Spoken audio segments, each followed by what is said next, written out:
A Room with a View by E.M. Forster. Chapter 1. The Bertolini. "The Signora had no business to do it," said Miss Bartlett. "No business at all. She promised us south rooms with a view close together, instead of which here are north rooms looking into a courtyard and a long way apart. Oh, Lucy!" "And a Cockney besides," said Lucy, who had been further saddened by the Signora's unexpected accent. "It might be London."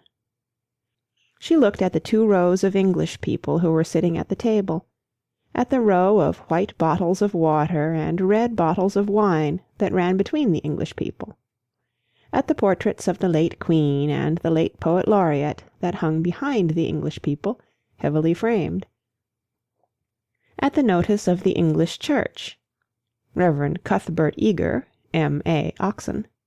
That was the only other decoration on the wall. "Charlotte, don't you feel too that we might be in London? I can hardly believe that all kinds of other things are just outside.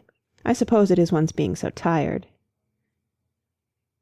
"This meat has surely been used for soup," said Miss Bartlett, laying down her fork.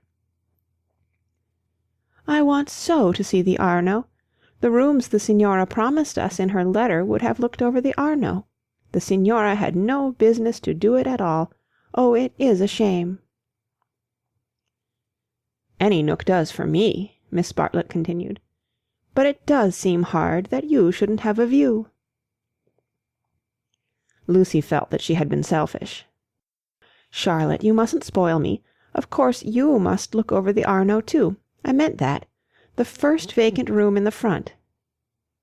"You must have it," said Miss Bartlett, part of whose travelling expenses were paid by Lucy's mother, a piece of generosity to which she made many a tactful allusion. "No, no, you must have it." "I insist on it. Your mother would never forgive me, Lucy." "She would never forgive me."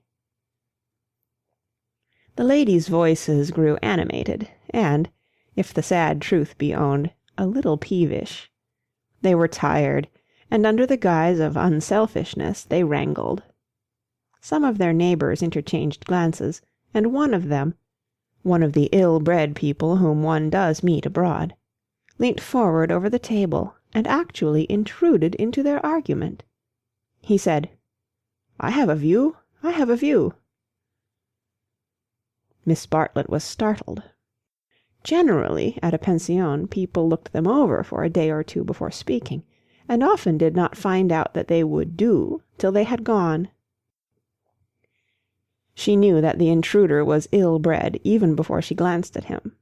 He was an old man, of heavy build, with a fair, shaven face and large eyes. There was something childish in those eyes, though it was not the childishness of senility. What exactly it was, Miss Bartlett did not stop to consider, for her glance passed on to his clothes. These did not attract her. He was probably trying to become acquainted with them before they got into the swim. So she assumed a dazed expression when he spoke to her, and then said, "A view? Oh, a view! How delightful a view is!" "This is my son," said the old man. "His name's George. He has a view too." "Ah," said Miss Bartlett, repressing Lucy, who was about to speak. "What I mean," he continued, "is that you can have our rooms, and we'll have yours. We'll change." The better class of tourist was shocked at this, and sympathized with the newcomers. Miss Bartlett in reply opened her mouth as little as possible, and said, "Thank you very much indeed. That is out of the question." "Why?" said the old man, with both fists on the table. "Because it is quite out of the question, thank you." "You see, we don't like to take—" began Lucy. Her cousin again repressed her. "But why?" he persisted. "Women like looking at a view, men don't." And he thumped with his fists like a naughty child, and turned to his son, saying, "George, persuade them." "It's so obvious they should have the rooms," said the son. "There's nothing else to say." He did not look at the ladies as he spoke, but his voice was perplexed and sorrowful. Lucy, too, was perplexed, but she saw that they were in for what is known as "quite a scene," and she had an odd feeling that whenever these ill-bred tourists spoke, the contest widened and deepened, till it dealt not with rooms and views, but with something quite different, whose existence she had not realized before. Now the old man attacked Miss Bartlett almost violently. Why should she not change? What possible objection had she? They would clear out in half an hour. Miss Bartlett, though skilled in the delicacies of conversation, was powerless in the presence of brutality. It was impossible to snub anyone so gross. Her face reddened with displeasure. She looked around as much as to say, "Are you all like this?" And two little old ladies, who were sitting further up the table, with shawls hanging over the backs of the chairs, looked back, clearly indicating, "We are not. We are genteel." "Eat your dinner, dear," she said to Lucy, and began to toy again with the meat that she had once censured. Lucy mumbled that those seemed very odd people opposite. "Eat your dinner, dear. This pension is a failure. To-morrow we will make a change." Hardly had she announced this fell decision when she reversed it.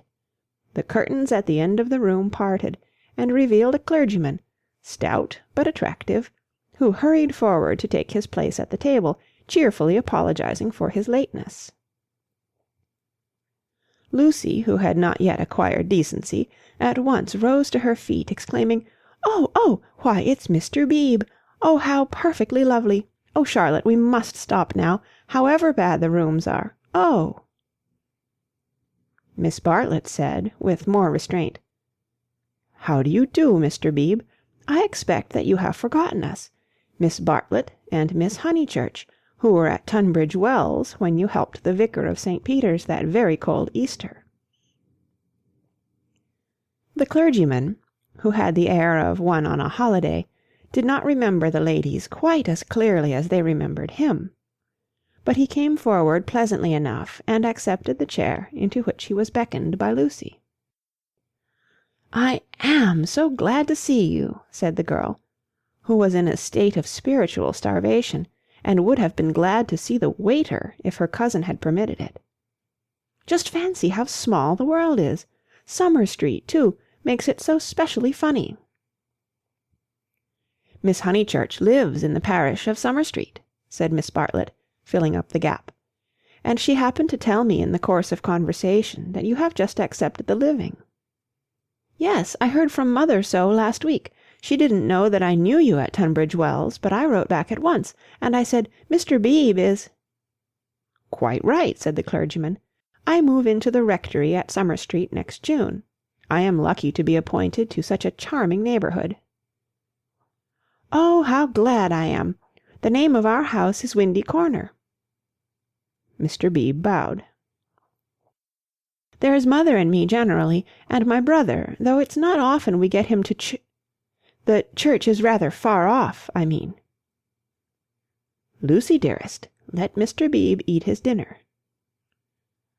"I am eating it, thank you, and enjoying it." He preferred to talk to Lucy, whose playing he remembered, rather than to Miss Bartlett, who probably remembered his sermons. He asked the girl whether she knew Florence well, and was informed at some length that she had never been there before. It is delightful to advise a newcomer, and he was first in the field. "Don't neglect the country round," his advice concluded.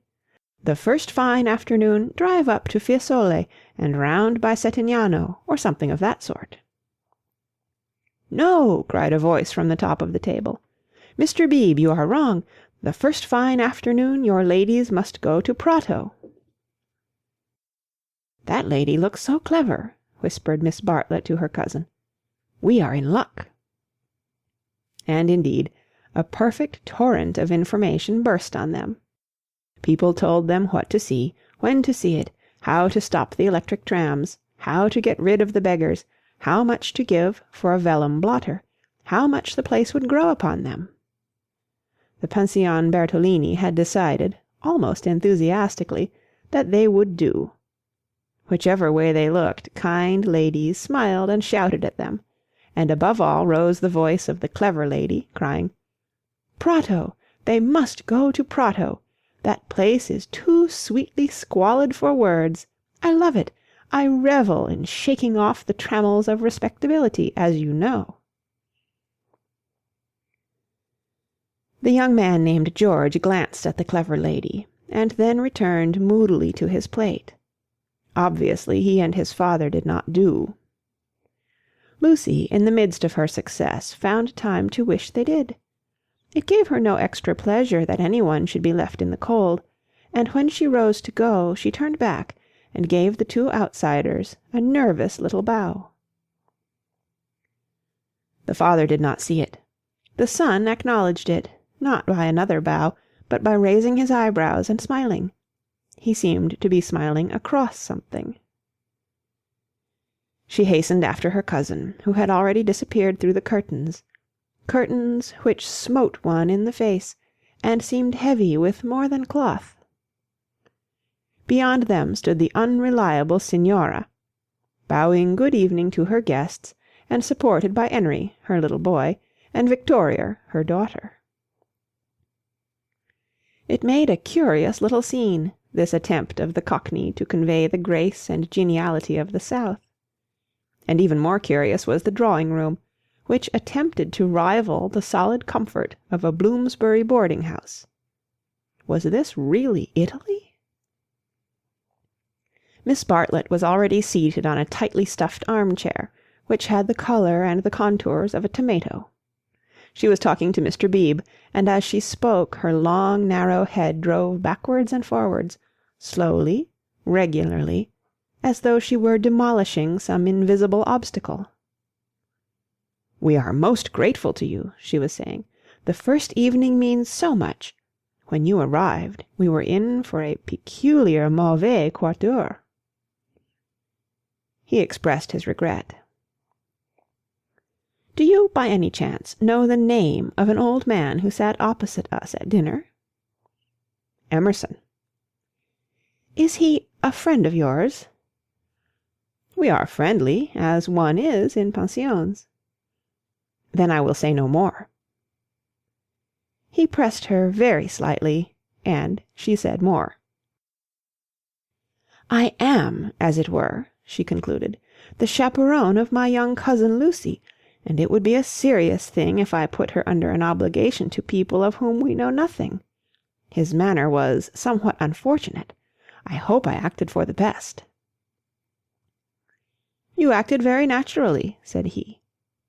He seemed thoughtful, and after a few moments added, "All the same, I don't think much harm would have come of accepting."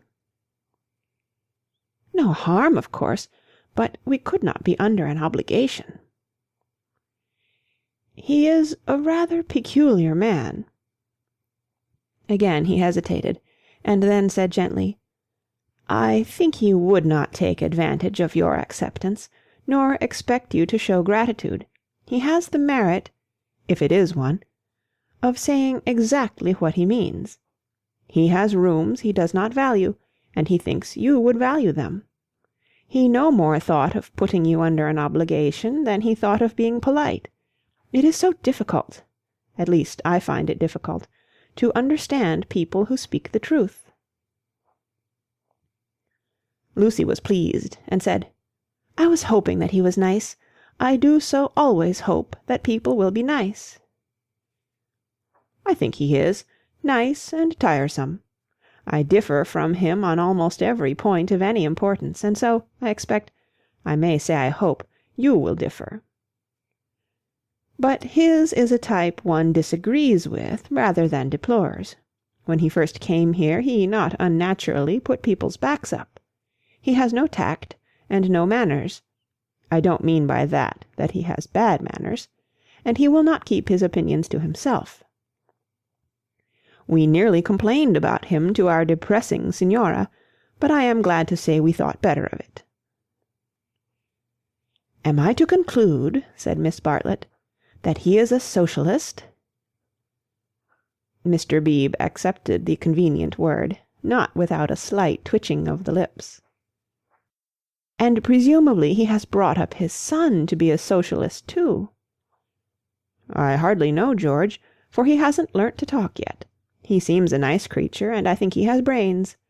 Of course he has all his father's mannerisms, and it is quite possible that he, too, may be a socialist." "Oh, you relieve me," said Miss Bartlett. "So you think I ought to have accepted their offer? You feel I have been narrow-minded and suspicious?" "Not at all," he answered. "I never suggested that." "But ought I not to apologize, at any events, for my apparent rudeness?"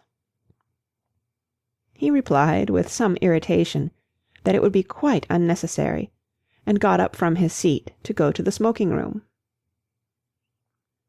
"Was I a bore?" said Miss Bartlett, as soon as he had disappeared. "Why didn't you talk, Lucy? He prefers young people, I'm sure. I do hope I haven't monopolized him. I hoped you would have him all the evening as well as all dinner-time." "He is nice," exclaimed Lucy. "Just what I remember. He seems to see good in every one. No one would take him for a clergyman." "My dear Lucia!" "Well, you know what I mean. And you know how clergymen generally laugh. Mr. Beebe laughs just like an ordinary man." "Funny girl! How you do remind me of your mother. I wonder if she will approve of Mr. Beebe." "I'm sure she will, and so will Freddy." "I think every one at Windy Corner will approve. It is the fashionable world. I am used to Tunbridge Wells, where we are all hopelessly behind the times." "Yes," said Lucy despondently.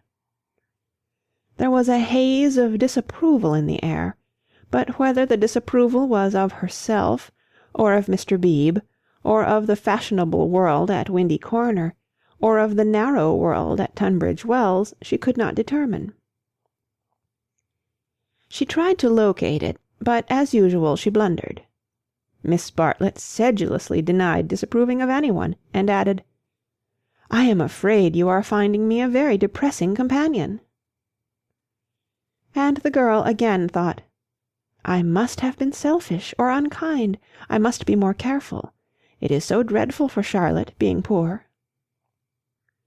Fortunately, one of the little old ladies, who for some time had been smiling very benignly, now approached, and asked if she might be allowed to sit where Mr. Beebe had sat.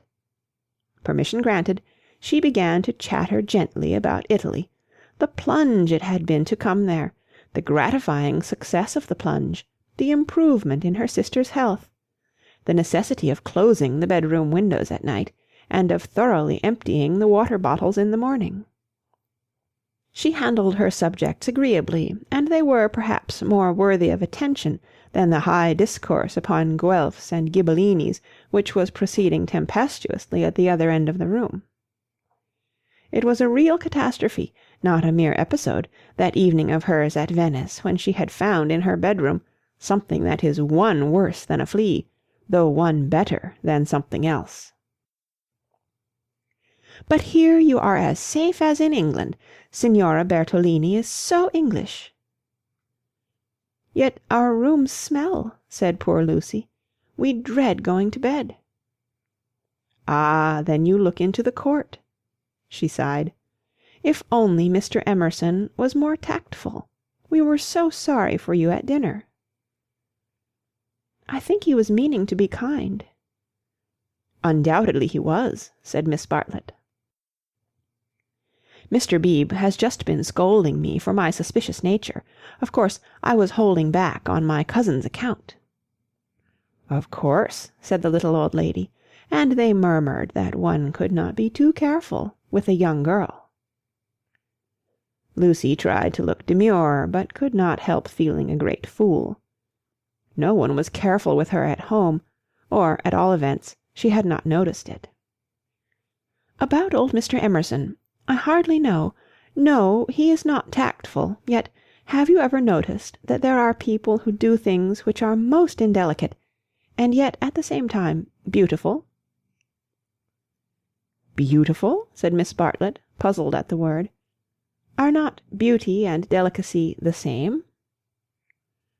"So one would have thought," said the other helplessly. "But things are so difficult, I sometimes think." She proceeded no further into things, for Mr. Beebe reappeared, looking extremely pleasant. "Miss Bartlett," he cried, "it's all right about the rooms. I'm so glad. Mr. Emerson was talking about it in the smoking room, and knowing what I did, I encouraged him to make the offer again. He has let me come and ask you. He would be so pleased." "Oh, Charlotte!" cried Lucy to her cousin. "We must have the rooms now. The old man is just as nice and kind as he can be." Miss Bartlett was silent. "I fear," said Mr. Beebe, after a pause, "that I have been officious. I must apologize for my interference." Gravely displeased, he turned to go.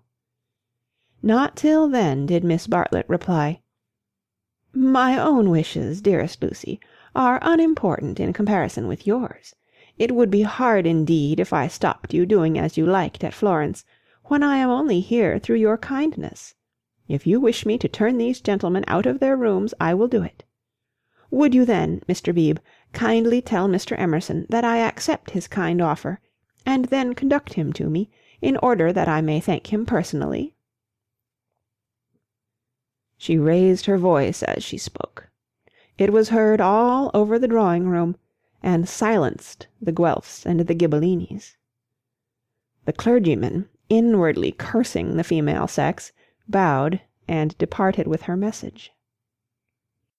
"Remember, Lucy, I alone am implicated in this. I do not wish the acceptance to come from you. Grant me that, at all events." Mr. Beebe was back, saying rather nervously, "Mr. Emerson is engaged, but here is his son instead." The young man gazed down on the three ladies, who felt seated on the floor, so low were their chairs. "My father," he said, "is in his bath, so you cannot thank him personally, but any message given by you to me will be given by me to him as soon as he comes out." Miss Bartlett was unequal to the bath. All her barbed civilities came forth wrong end first. Young Mr. Emerson scored a notable triumph, to the delight of Mr. Beebe, and to the secret delight of Lucy. "Poor young man," said Miss Bartlett, as soon as he had gone. "How angry he is with his father about the rooms! It is all he can do to keep polite." "In half an hour or so your rooms will be ready," said Mr. Beebe. Then, looking rather thoughtfully at the two cousins, he retired to his own rooms, to write up his philosophic diary. "Oh dear!" breathed the little old lady, and shuddered as if all the winds of heaven had entered the apartment. "Gentlemen sometimes do not realize—" Her voice faded away, but Miss Bartlett seemed to understand, and a conversation developed in which gentlemen who did not thoroughly realize played a principal part. Lucy, not realizing either, was reduced to literature. Taking up Baedeker's Handbook to Northern Italy, she committed to memory the most important dates of Florentine history, for she was determined to enjoy herself on the morrow. Thus the half-hour crept profitably away, and at last Miss Bartlett rose with a sigh, and said, "I think one might venture now. No, Lucy, do not stir. I will superintend the move." "How you do everything," said Lucy. "Naturally, dear, it is my affair." "But I would like to help you." "No, dear." Charlotte's energy, and her unselfishness! She had been thus all her life, but really on this Italian tour she was surpassing herself. So Lucy felt, or strove to feel. And yet There was a rebellious spirit in her which wondered whether the acceptance might not have been less delicate and more beautiful. At all events, she entered her own room without any feeling of joy. "I want to explain," said Miss Bartlett, "why it is that I have taken the largest room. Naturally, of course, I should have given it to you, but I happen to know that it belongs to the young man, and I was sure your mother would not like it." Lucy was bewildered. "If you are to accept a favour, it is more suitable that you should be under an obligation to his father than to him. I am a woman of the world in my small way, and I know where things lead to. However, Mr. Beebe is a guarantee of a sort that they will not presume on this." "Mother wouldn't mind, I'm sure," said Lucy, but again had the sense of larger and unsuspected issues. Miss Bartlett only sighed, and enveloped her in a protecting embrace as she wished her good night. It gave Lucy the sensation of a fog, and when she reached her own room she opened the window and breathed the clean night air, thinking of the kind old man who had enabled her to see the lights dancing in the Arno, and the cypresses of San Miniato, and the foothills of the Apennines, black against the rising moon. Miss Bartlett, in her room, fastened the window shutters and locked the door, and then made a tour of the apartment to see where the cupboards led, and whether there were any oubliettes or secret entrances. It was then that she saw, pinned up over the washstand, a sheet of paper on which was scrawled an enormous note of interrogation. Nothing more. "What does it mean?" she thought, and she examined it carefully by the light of a candle. Meaningless at first, it gradually became menacing, obnoxious, portentous with evil. She was seized with an impulse to destroy it, but fortunately remembered that she had no right to do so, since it must be the property of young Mr. Emerson. So she unpinned it carefully, and put it between two pieces of blotting paper to keep it clean for him. Then she completed her inspection of the room, sighed heavily according to her habit, and went to bed. End of Chapter 1. Chapter 2. In Santa Croce with no Baedeker. It was pleasant to wake up in Florence, to open the eyes upon a bright bare room, with a floor of red tiles which look clean though they are not, with a painted ceiling whereon pink griffins and blue amorini sport in a forest of yellow violins and bassoons. It was pleasant, too, to fling wide the windows, pinching the fingers in unfamiliar fastenings, to lean out into sunshine with beautiful hills and trees and marble churches opposite, and close below the Arno, gurgling against the embankment of the road. Over the river men were at work with spades and sieves on the sandy foreshore, and on the river was a boat, also diligently employed for some mysterious end. An electric tram came rushing underneath the window. No one was inside it except one tourist, but its platforms were overflowing with Italians, who preferred to stand. Children tried to hang on behind, and the conductor, with no malice, spat in their faces to make them let go. Then soldiers appeared, good-looking undersized men, wearing each a knapsack covered with mangy fur, and a greatcoat which had been cut for some larger soldier.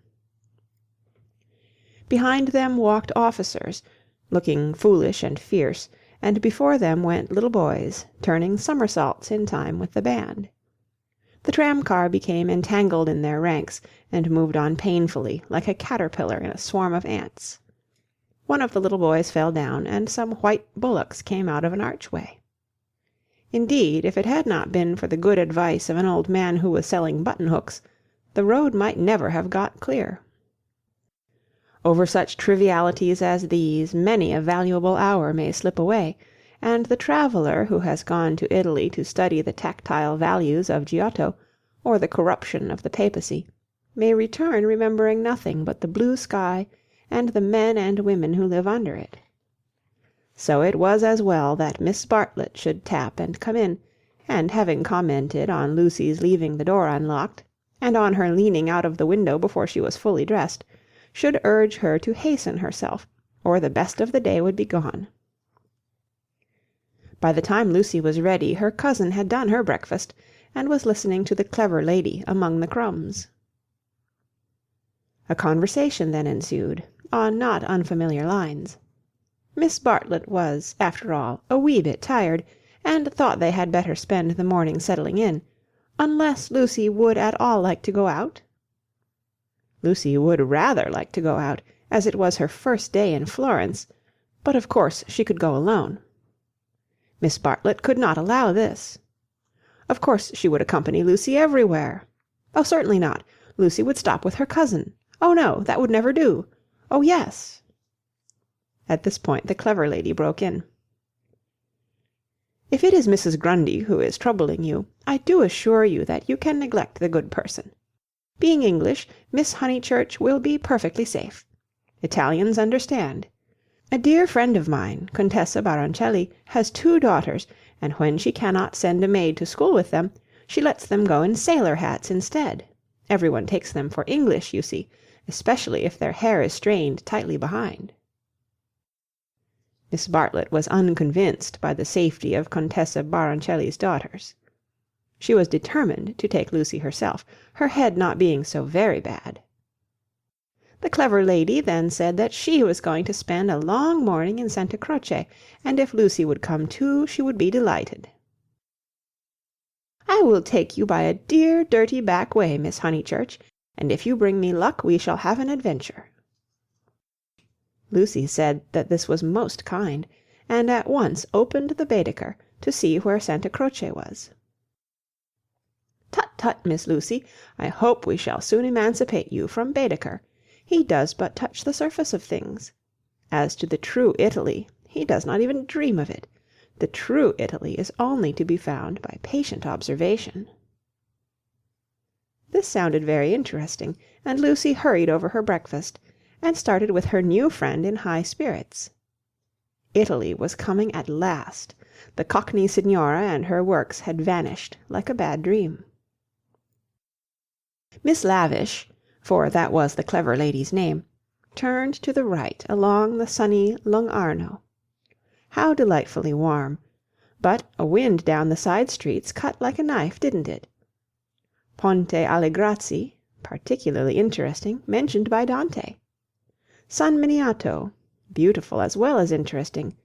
The crucifix that kissed a murderer. Miss Honeychurch would remember the story. The men on the river were fishing. Untrue, but then so is most information. Then Miss Lavish darted under the archway of the White Bullocks, and she stopped, and she cried, "A smell! A true Florentine smell! Every city, let me teach you, has its own smell." "Is it a very nice smell?" said Lucy, who had inherited from her mother a distaste to dirt. "One doesn't come to Italy for niceness," was the retort. "One comes for life.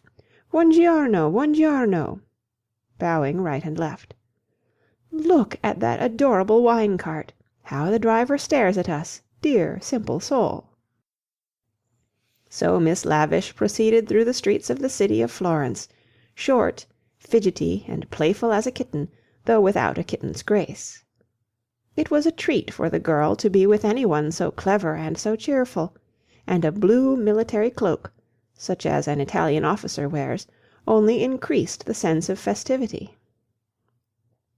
"Buongiorno! Take the word of an old woman, Miss Lucy.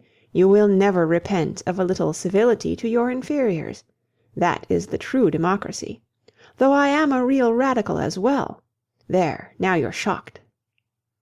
"Indeed I'm not," exclaimed Lucy. "We are radicals too, out and out. My father always voted for Mr. Gladstone, until he was so dreadful about Ireland."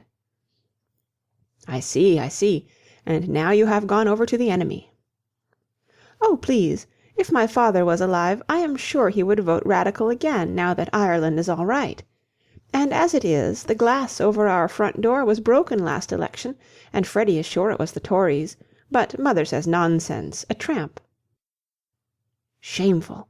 A manufacturing district, I suppose?" "No, in the Surrey Hills, about 5 miles from Dorking, looking over the Weald." Miss Lavish seemed interested, and slackened her trot. "What a delightful part! I know it so well. It is full of the very nicest people. Do you know Sir Harry Otway? A radical, if ever there was." "Very well indeed." "And old Mrs. Butterworth, the philanthropist? Why, she rents a field of us! How funny!" Miss Lavish looked at the narrow ribbon of sky, and murmured, "Oh, you have property in Surrey?" "Hardly any," said Lucy, fearful of being thought a snob. "Only 30 acres, just the garden, all downhill, and some fields." Miss Lavish was not disgusted, and said it was just the size of her aunt's Suffolk estate. Italy receded. They tried to remember the last name of Lady Louisa Someone, who had taken a house near Summer Street the other year, but she had not liked it, which was odd of her. And just as Miss Lavish had got the name, she broke off and exclaimed, bless us and save us, we've lost the way."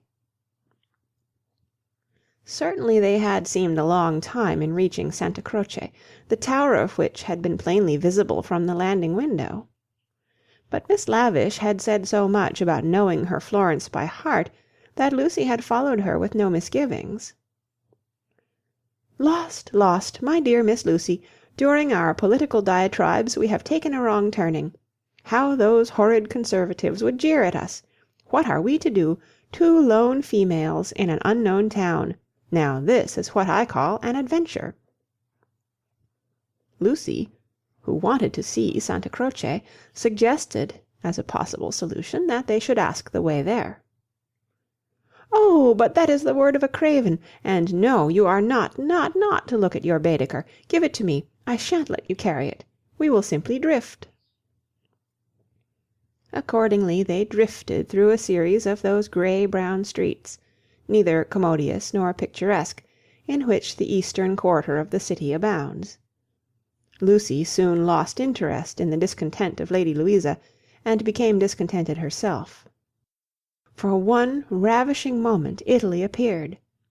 She stood in the square of the Annunziata, and saw in the living terra cotta those divine babies whom no cheap reproduction can ever stale. There they stood, with their shining limbs bursting from the garments of charity, and their strong white arms extended against circlets of heaven. Lucy thought she had never seen anything more beautiful, but Miss Lavish, with a shriek of dismay, dragged her forward, declaring that they were out of their path now by at least a mile.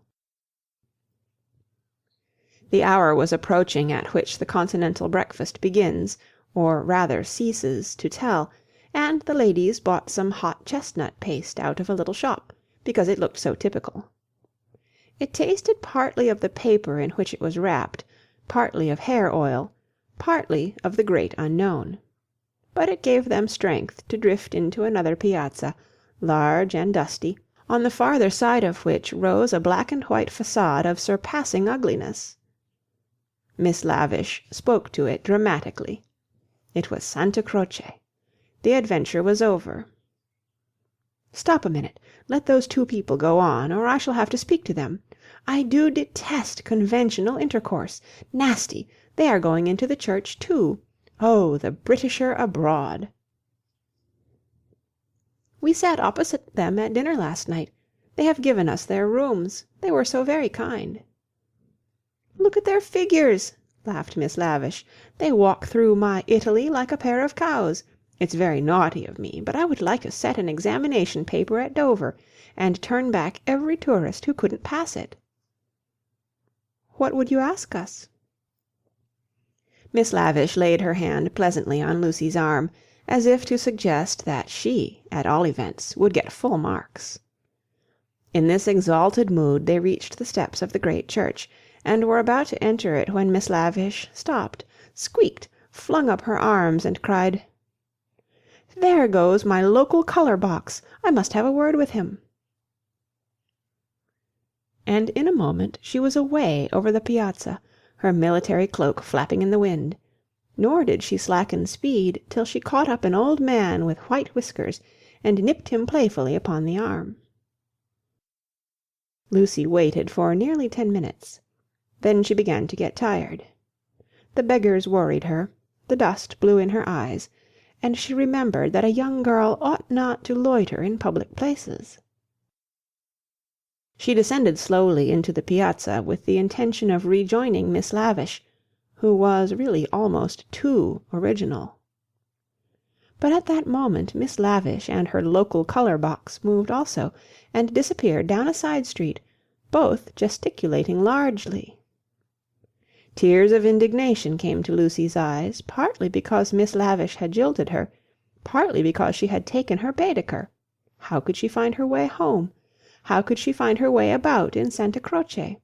Her first morning was ruined, and she might never be in Florence again. A few minutes ago she had been all high spirits, talking as a woman of culture, and half persuading herself that she was full of originality. Now she entered the church depressed and humiliated, not even able to remember whether it was built by the Franciscans or the Dominicans. Of course, it must be a wonderful building, but how like a barn, and how very cold. Of course, it contained frescoes by Giotto, in the presence of whose tactile values she was capable of feeling what was proper. But who was to tell her which they were? She walked about disdainfully, unwilling to be enthusiastic over monuments of uncertain authorship or date. There was no one even to tell her which, of all the sepulchral slabs that paved the nave and transepts, was the one that was really beautiful, the one that had been most praised by Mr. Ruskin. Then the pernicious charm of Italy worked on her, and instead of acquiring information, she began to be happy. She puzzled out the Italian notices, the notices that forbade people to introduce dogs into the church, the notice that prayed people, in the interest of health and out of respect to the sacred edifice in which they found themselves, not to spit. She watched the tourists. Their noses were as red as their Baedekers, so cold was Santa Croce.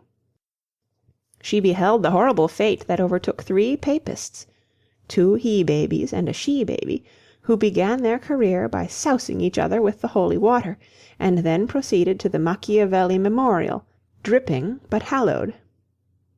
Advancing towards it very slowly and from immense distances, they touched the stone with their fingers, with their handkerchiefs, with their heads, and then retreated.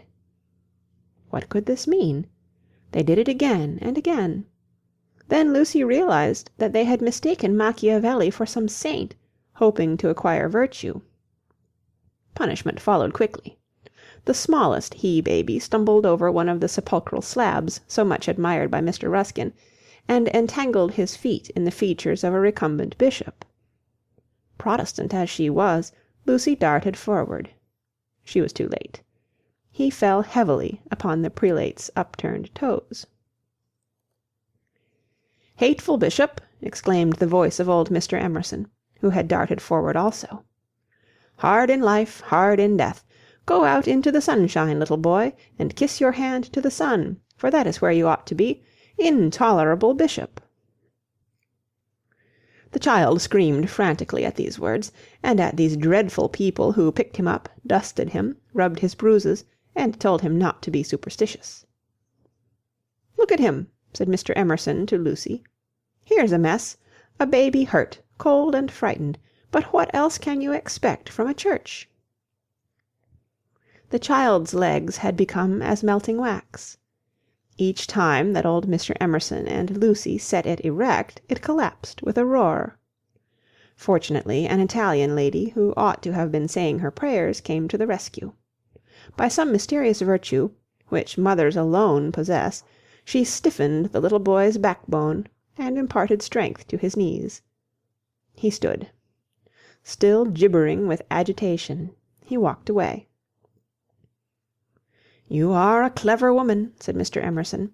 "You have done more than all the relics in the world. I am not of your creed, but I do believe in those who make their fellow creatures happy. There is no scheme of the universe—" He paused for a phrase. "Niente," said the Italian lady, and returned to her prayers. "I'm not sure she understands English," suggested Lucy. In her chastened mood she no longer despised the Emersons. She was determined to be gracious to them, beautiful rather than delicate, and if possible to erase Miss Bartlett's civility by some gracious reference to the pleasant rooms. "That woman understands everything," was Mr. Emerson's reply. "But what are you doing here? Are you doing the church? Are you through with the church?" "No," cried Lucy, remembering her grievance. "I came here with Miss Lavish, who was to explain everything, and just by the door, it is too bad, she simply ran away, and after waiting quite a time, I had to come in by myself." "Why shouldn't you?" said Mr. Emerson. "Yes, why shouldn't you come by yourself?" said the son, addressing the young lady for the first time. "But Miss Lavish has even taken away Baedeker." "Baedeker?" said Mr. Emerson. "I'm glad it's that you minded. It's worth minding, the loss of a Baedeker. That's worth minding." Lucy was puzzled. She was again conscious of some new idea, and was not sure whither it would lead her. "If you've no Baedeker," said the son, "you'd better join us." Was this where the idea would lead? She took refuge in her dignity. "Thank you very much, but I could not think of that. I hope you do not suppose that I came to join on to you. I really came to help with the child, and to thank you for so kindly giving us your rooms last night. I hope that you have not been put to any great inconvenience." "My dear," said the old man gently, "I think that you are repeating what you have heard older people say. You are pretending to be touchy, but you are not really. Stop being so tiresome, and tell me instead what part of the church you want to see. To take you to it will be a real pleasure." Now this was abominably impertinent, and she ought to have been furious. But it is sometimes as difficult to lose one's temper as it is difficult at other times to keep it. Lucy could not get cross. Mr. Emerson was an old man, and surely a girl might humour him. On the other hand, his son was a young man, and she felt that a girl ought to be offended with him, or at all events be offended before him. It was at him that she gazed, before replying. "I am not touchy, I hope. It is the Giottos that I want to see, if you will kindly tell me which they are." The son nodded. With a look of sombre satisfaction, he led the way to the Peruzzi chapel. There was a hint of the teacher about him. She felt like a child in school who had answered a question rightly. The chapel was already filled with an earnest congregation, and out of them rose the voice of a lecturer, directing them how to worship Giotto, not by tactful valuations, but by the standards of the spirit. "Remember," he was saying, "the facts about this church of Santa Croce, how it was built by faith in the full fervour of medievalism, before any taint of the Renaissance had appeared. Observe how Giotto in these frescoes, now unhappily ruined by restoration, is untroubled by the snares of anatomy and perspective. Could anything be more majestic, more pathetic, beautiful, true? How little, we feel, avails knowledge and technical cleverness against a man who truly feels." "No!" exclaimed Mr. Emerson, in much too loud a voice for church. "Remember nothing of the sort. Built by faith, indeed! That simply means the workmen weren't paid properly. And as for the frescoes, I see no truth in them. Look at that fat man in blue. He must weigh as much as I do, and he is shooting into the sky like an air balloon." He was referring to the fresco of the Ascension of St. John. Inside, the lecturer's voice faltered, as well it might. The audience shifted uneasily, and so did Lucy. She was sure that she ought not to be with these men, but they had cast a spell over her. They were so serious and so strange that she could not remember how to behave. "Now, did this happen or didn't it? Yes or no?" George replied, "It happened like this, if it happened at all. I would rather go up to heaven by myself than be pushed by cherubs, and if I got there I should like my friends to lean out of it, just as they do here." "You will never go up," said his father. "You and I, dear boy, will lie at peace in the earth that bore us, and our names will disappear as surely as our work survives." "Some of the people can only see the empty grave, not the saint, whoever he is, going up. It did happen like that, if it happened at all." "Pardon me," said a frigid voice. "The chapel is somewhat small for 2 parties. We will incommode you no longer." The lecturer was a clergyman, and his audience must be also his flock, for they held prayer books as well as guide books in their hands. They filed out of the chapel in silence. Amongst them were the 2 little old ladies of the Pension Bertolini, Miss Teresa and Miss Catherine Allen. "Stop!" cried Mr. Emerson. "There's plenty of room for us all. Stop!" The procession disappeared without a word. Soon the lecturer could be heard in the next chapel, describing the life of St. Francis. "George, I do believe that clergyman is the Brixton curate." George went into the next chapel and returned, saying, "Perhaps he is. I don't remember." "Then I had better speak to him and remind him who I am. It's that Mr. Eager. Why did he go? Did we talk too loud? How vexatious! I shall go and say we are sorry. Hadn't I better? Then perhaps he will come back." "He will not come back," said George. But Mr. Emerson, contrite and unhappy, hurried away to apologize to the Reverend Cuthbert Eager. Lucy, apparently absorbed in a lunette, could hear the lecture again interrupted, the anxious, aggressive voice of the old man, the curt, injured replies of his opponent. The son, who took every little contretemps as if it were a tragedy, was listening also. "My father has that effect on nearly every one," he informed her. "He will try to be kind." "I hope we all try," said she, smiling nervously.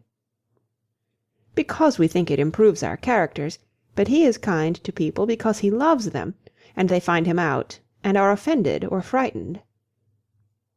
"How silly of them," said Lucy, though in her heart she sympathized. "I think that a kind action done tactfully—" "Tact!" He threw up his head in disdain. Apparently she had given the wrong answer. She watched the singular creature pace up and down the chapel. For a young man his face was rugged, and, until the shadows fell upon it, hard. Enshadowed, it sprang into tenderness. She saw him once again at Rome, on the ceiling of the Sistine Chapel, carrying a burden of acorns. Healthy and muscular, he yet gave her the feeling of greyness, of tragedy that might only find solution in the night. The feeling soon passed. It was unlike her to have entertained anything so subtle. Born of silence and of unknown emotion, it passed when Mr. Emerson returned, and she could re-enter the world of rapid talk, which was alone familiar to her. "Were you snubbed?" asked his son tranquilly.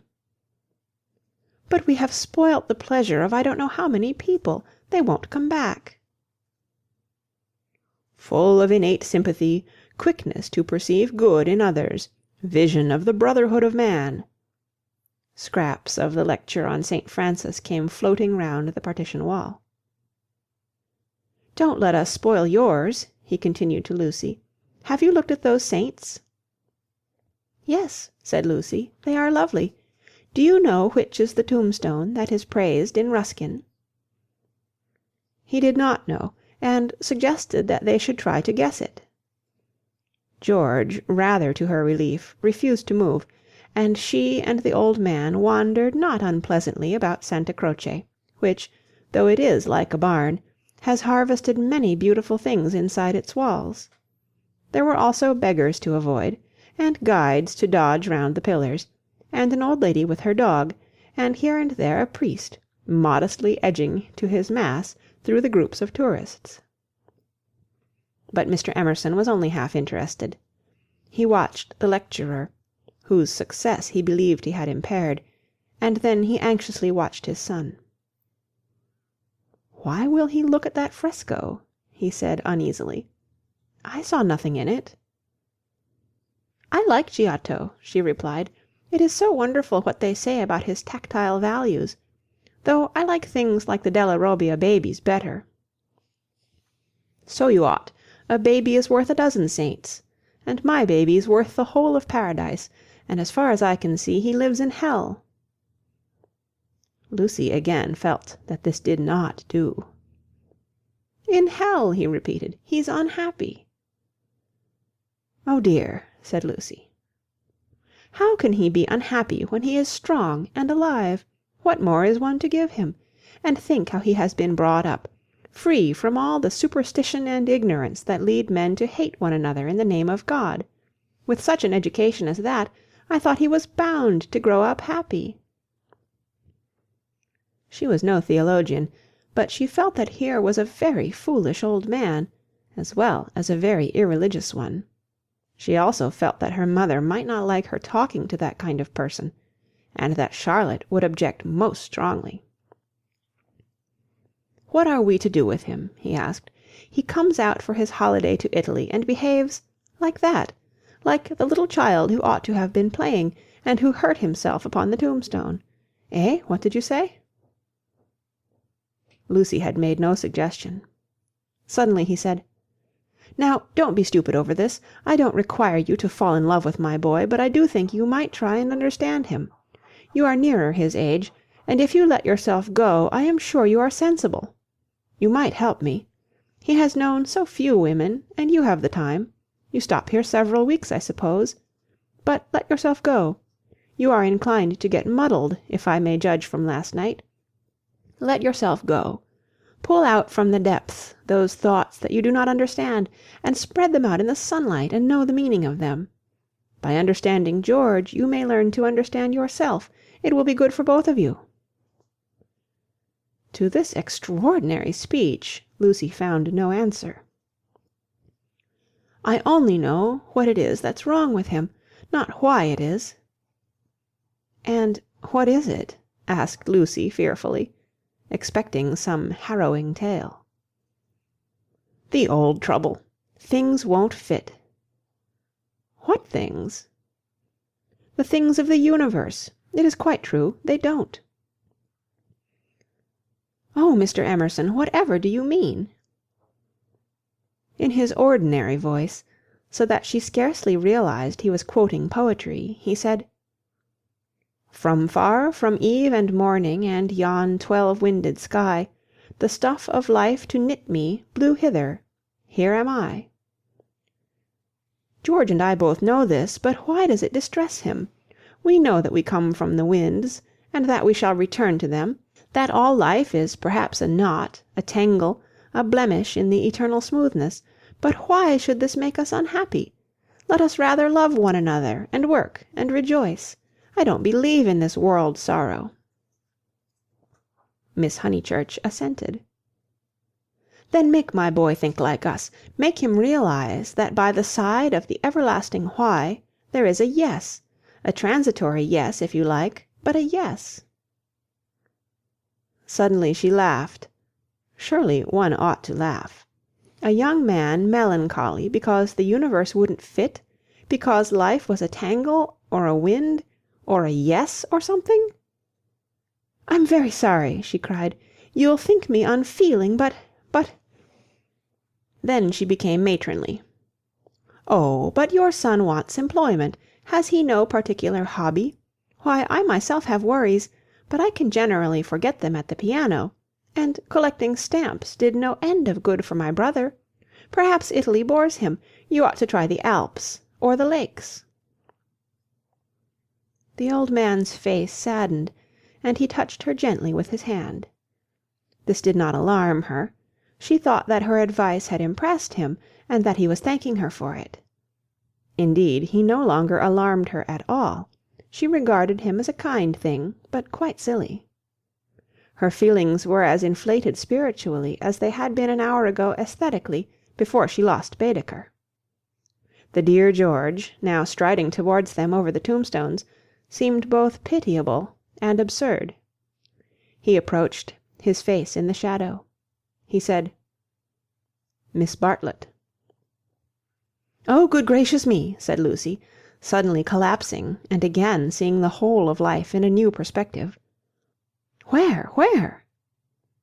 "In the nave." "I see. Those gossiping little Miss Allens must have—" She checked herself. "Poor girl!" exploded Mr. Emerson. "Poor girl!" She could not let this pass, for it was just what she was feeling herself. "Poor girl!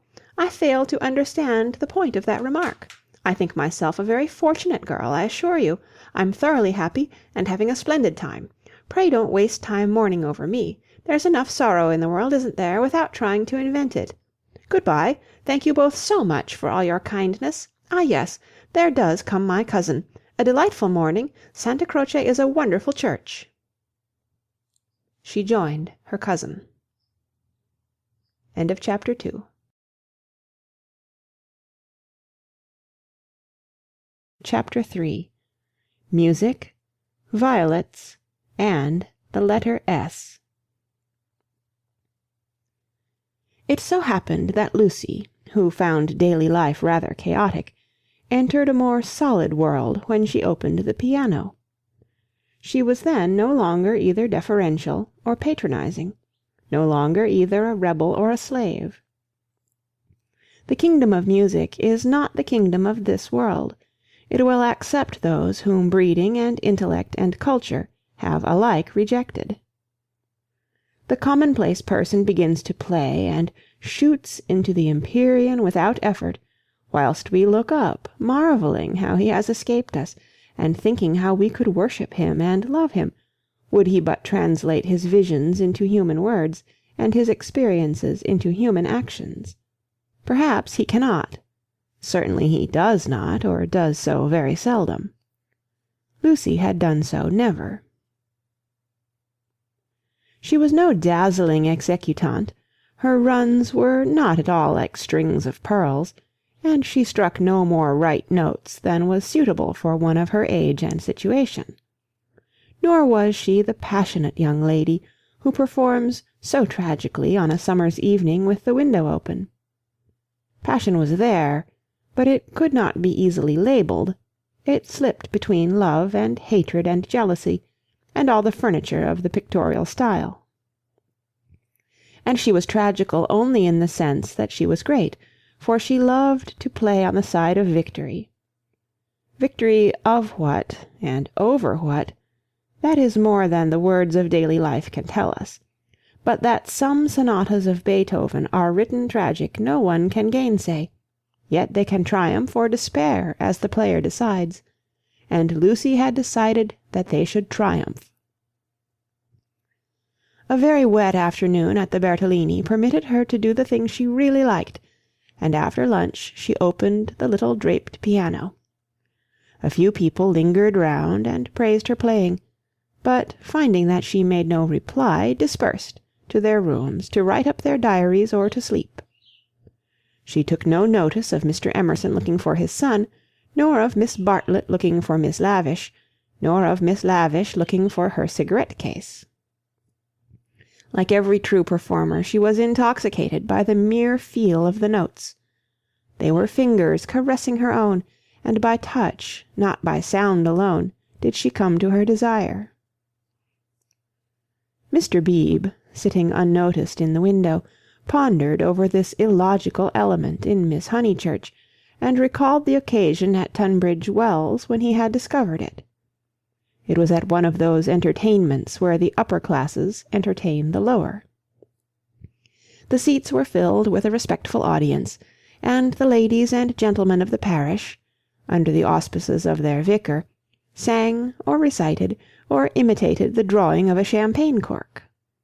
Among the promised items was Miss Honeychurch, piano, Beethoven, and Mr. Beebe was wondering whether it would be Adelaida or the March of the Ruins of Athens, when his composure was disturbed by the opening bars of Opus 3. He was in suspense all through the introduction, for not until the pace quickens does one know what the performer intends. With the roar of the opening theme he knew that things were going extraordinarily. In the chords that herald the conclusion he heard the hammer-strokes of victory. He was glad that she only played the first movement, for he could have paid no attention to the winding intricacies of the measures of 9/16. The audience clapped, no less respectful. It was Mr. Beebe who started the stamping. It was all that one could do. "Who is she?" he asked the vicar afterwards. "Cousin of one of my parishioners. I do not consider her choice of a piece happy. Beethoven is so usually simple and direct in his appeal, that it is sheer perversity to choose a thing like that, which, if anything, disturbs." "Introduce me." "She will be delighted. She and Miss Bartlett are full of the praises of your sermon." "My sermon!" cried Mr. Beebe. "Why did she ever listen to it?" When he was introduced, he understood why, for Miss Honeychurch, disjoined from her music-stool, was only a young lady with a quantity of dark hair and a very pretty, pale, undeveloped face. She loved going to concerts. She loved stopping with her cousin. She loved iced coffee and meringues. He did not doubt that she loved his sermon also. But before he left Tunbridge Wells he made a remark to the vicar, which he now made to Lucy herself when she closed the little piano and moved dreamily towards him. "If Miss Honeychurch ever takes to live as she plays, it will be very exciting, both for us and for her." Lucy at once re-entered daily life. "Oh, what a funny thing! Some one said just the same to mother, and she said she trusted I should never live a duet." "Doesn't Mrs. Honeychurch like music?" "She doesn't mind it, but she doesn't like one to get excited over anything. She thinks I am silly about it. She thinks I can't make out. Once, you know, I said that I liked my own playing better than anyone's. She has never got over it. Of course, I didn't mean that I played well. I only meant—" "Of course," said he, wondering why she bothered to explain. "Music," said Lucy, as if attempting some generality. She could not complete it, and looked out absently upon Italy in the wet. The whole life of the South was disorganized, and the most graceful nation in Europe had turned into formless lumps of clothes. The street and the river were dirty yellow, the bridge was dirty grey, and the hills were dirty purple. Somewhere in their folds were concealed Miss Lavish and Miss Bartlett, who had chosen this afternoon to visit the Torre de Gallo. "What about music?" said Mr. Beebe. "Poor Charlotte will be sopped," was Lucy's reply. The expedition was typical of Miss Bartlett, who would return cold, tired, hungry, and angelic, with a ruined skirt, a pulpy Baedeker, and a tickling cough in her throat. On another day, when the whole world was singing and the air ran into the mouth like wine, she would refuse to stir from the drawing-room, saying that she was an old thing and no fit companion for a hearty girl. "Miss Lavish has led your cousin astray. She hopes to find the true Italy in the wet, I believe." "Miss Lavish is so original," murmured Lucy. This was a stock remark, the supreme achievement of the Pension Bertolini in the way of definition. Miss Lavish was so original. Mr. Beebe had his doubts, but they would have been put down to clerical narrowness. For that and for other reasons he held his peace. "Is it true," continued Lucy in awestruck tones, "that Miss Lavish is writing a book?" "They do say so." "What is it about?" "It will be a novel," replied Mr. Beebe, "dealing with modern Italy. Let me refer you for an account to Miss Catherine Allen, who uses words herself more admirably than any one I know." "I wish Miss Lavish would tell me herself. We started such friends. But I don't think she ought to have run away with Baedeker that morning in Santa Croce. Charlotte was most annoyed at finding me practically alone, and so I couldn't help being a little annoyed with Miss Lavish. The two ladies, at all events, have made it up." He was interested in the sudden friendship between women so apparently dissimilar as Miss Bartlett and Miss Lavish. They were always in each other's company, with Lucy a slighted third. Miss Lavish he believed he understood, but Miss Bartlett might reveal unknown depths of strangeness, though not, perhaps, of meaning. Was Italy deflecting her from the path of prim chaperone, which he had assigned to her at Tunbridge Wells?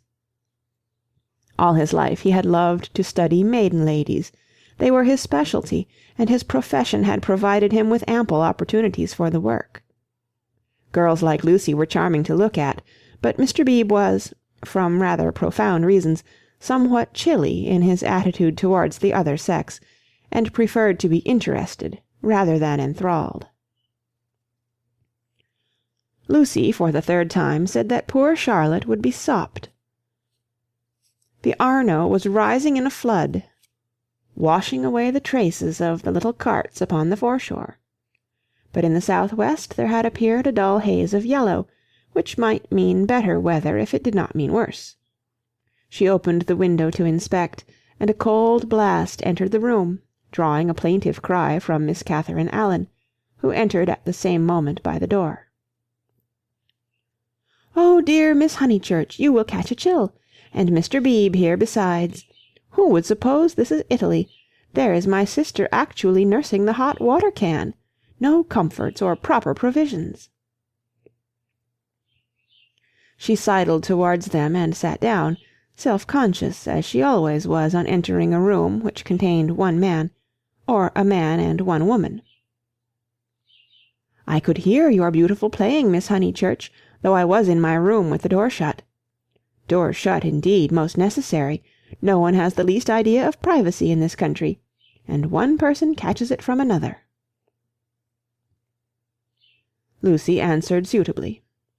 Mr. Beebe was not able to tell the ladies of his adventure at Modena, where the chambermaid burst in upon him in his bath, exclaiming cheerfully, "Fa niente, sono vecchia." He contented himself with saying, "I quite agree with you, Miss Allen. The Italians are a most unpleasant people. They pry everywhere, they see everything, and they know what we want before we know it ourselves. We are at their mercy. They read our thoughts, they foretell our desires. From the cab-driver down to Giotto, they turn us inside out, and I resent it. Yet in their heart of hearts they are, how superficial! They have no conception of the intellectual life. How right is Signora Bertolini, who exclaimed to me the other day, 'Oh, Mr. Beebe, if you know what I suffer over the children's education! I won't have my little Victorier taught by a hignorant Italian, what can't explain nothink.'" Miss Allen did not follow, but gathered that she was being mocked in an agreeable way. Her sister was a little disappointed in Mr. Beebe, having expected better things from a clergyman whose head was bald, and who wore a pair of russet whiskers. Indeed, who would have supposed that tolerance, sympathy, and a sense of humour would inhabit that militant form? In the midst of her satisfaction she continued to sidle, and at last the cause was disclosed. From the chair beneath her she extracted a gun-metal cigarette-case, on which were powdered in turquoise the initials E.L. "That belongs to Lavish," said the clergyman.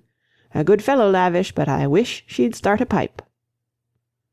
"Oh, Mr. Beebe," said Miss Allen, divided between awe and mirth. "Indeed, though it is dreadful for her to smoke, it is not quite as dreadful as you suppose. She took to it practically in despair, after her life's work was carried away in a landslip. Surely that makes it more excusable." "What was that?" asked Lucy. Mr. Beebe sat back complacently, and Miss Allen began as follows. "It was a novel, and I am afraid, from what I can gather, not a very nice novel. It is so sad when people who have abilities misuse them, and I must say they nearly always do. Anyhow, she left it almost finished in the grotto of the Cavalry at the Cappuccini Hotel in Amalfi, when she went for a little ink.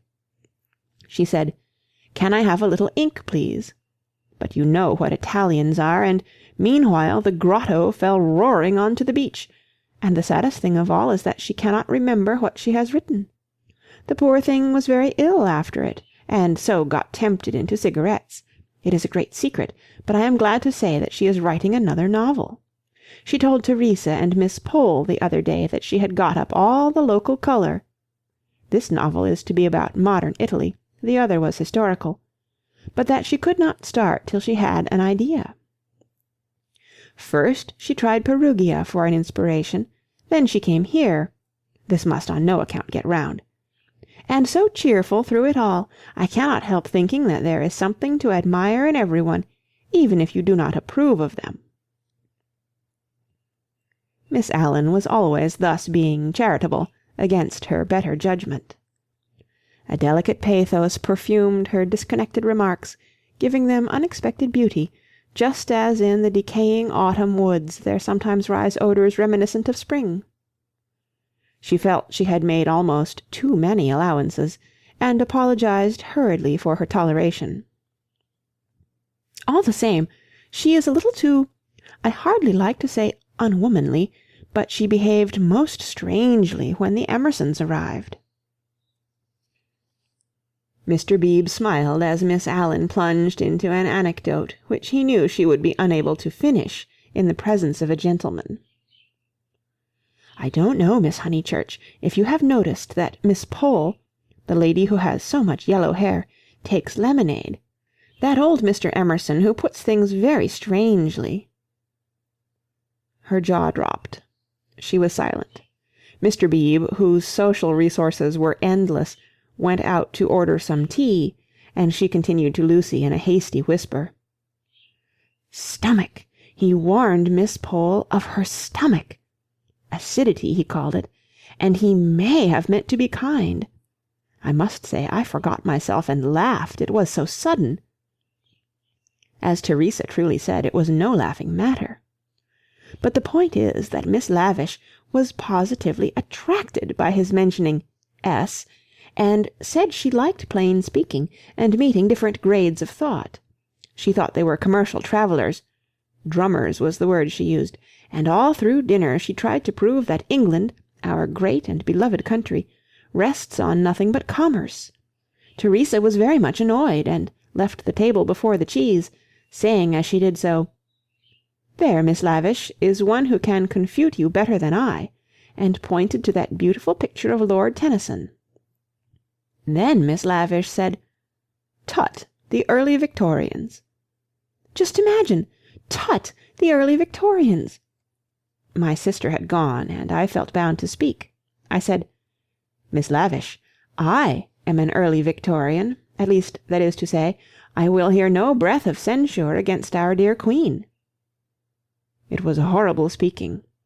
I reminded her how the Queen had been to Ireland when she did not want to go, and I must say she was dumbfounded and made no reply. But unluckily Mr. Emerson overheard this part, and called in his deep voice, "Quite so, quite so. I honour the woman for her Irish visit." The woman! I tell things so badly, but you can see what a tangle we were in by this time, all on account of S having been mentioned in the first place. But that was not all. After dinner Miss Lavish actually came up and said, "Miss Allen, I am going into the smoking-room to talk to those two nice men. Come too." Needless to say, I refused such an unsuitable invitation, and she had the impertinence to tell me that it would broaden my ideas, and said that she had 4 brothers, all university men, except one who was in the army, who always made a point of talking to commercial travellers. "Let me finish the story," said Mr. Beebe, who had returned. Miss Lavish tried Miss Pole, myself, every one, and finally said, "I shall go alone." She went. At the end of 5 minutes she returned unobtrusively with a green baize board, and began playing Patience. "Whatever happened?" cried Lucy. "No one knows. No one will ever know. Miss Lavish will never dare to tell, and Mr. Emerson does not think it worth telling." Mr. Beebe Old Mr. Emerson, is he nice or not nice? I do so want to know." Mr. Beebe laughed and suggested that she should settle the question for herself. "No, but it is so difficult. Sometimes he is so silly, and then I do not mind him. Miss Allen, what do you think? Is he nice?" The little old lady shook her head and sighed disapprovingly. Mr. Beebe, whom the conversation amused, stirred her up by saying, "I consider that you are bound to class him as nice, Miss Allen, after that business of the violets." "Violets? Oh dear, who told you about the violets? How do things get round? A pension is a sad place for gossips. No, I cannot forget how they behaved at Mr. Eager's lecture at Santa Croce. Oh, poor Miss Honeychurch! It really was too bad.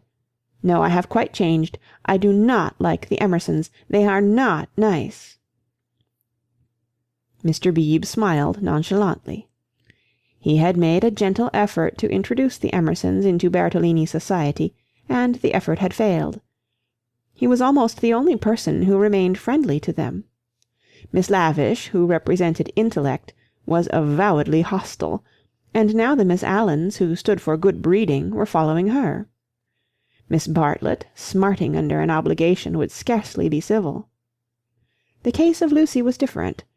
She had given him a hazy account of her adventures in Santa Croce, and he gathered that the two men had made a curious and possibly concerted attempt to annex her, to show her the world from their own strange standpoint, to interest her in their private sorrows and joys. This was impertinent. He did not wish their cause to be championed by a young girl. He would rather it should fail. After all, he knew nothing about them, and pension joys, pension sorrows are flimsy things, whereas Lucy would be his parishioner. Lucy, with one eye upon the weather, finally said that she thought the Emersons were nice, not that she saw anything of them now. Even their seats at dinner had been moved.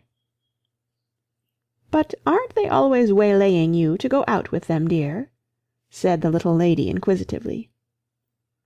"Only once. Charlotte didn't like it, and said something. Quite politely, of course."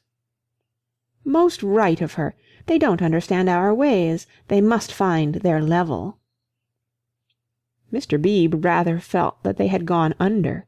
They had given up their attempt, if it was one, to conquer society, and now the father was almost as silent as the son. He wondered whether he would not plan a pleasant day for these folk before they left, some expedition perhaps, with Lucy well chaperoned, to be nice to them. It was one of Mr. Beebe's chief pleasures to provide people with happy memories. Evening approached while they chatted. The air became brighter, the colours on the trees and hills were purified, and the Arno lost its muddy solidity and began to twinkle. There were a few streaks of bluish-green among the clouds, a few patches of watery light upon the earth, and then the dripping facade of San Miniato shone brilliantly in the declining sun. "Too late to go out," said Miss Allen in a voice of relief. "All the galleries are shut." "I think I shall go out," said Lucy. "I want to go round the town in the circular tram, on the platform by the driver." Her two companions looked grave. Mr. Beebe, who felt responsible for her in the absence of Miss Bartlett, ventured to say, "I wish we could. Unluckily, I have letters. If you do want to go out alone, won't you be better on your feet?" "Italians, dear, you know," said Miss Allen. "Perhaps I shall meet someone who reads me through and through." But they still looked disapproval, and she so far conceded to Mr. Beebe as to say that she would only go for a little walk, and keep to the streets frequented by tourists. "She oughtn't really to go at all," said Mr. Beebe, as they watched her from the window. "And she knows it. I put it down to too much Beethoven." End of chapter 3.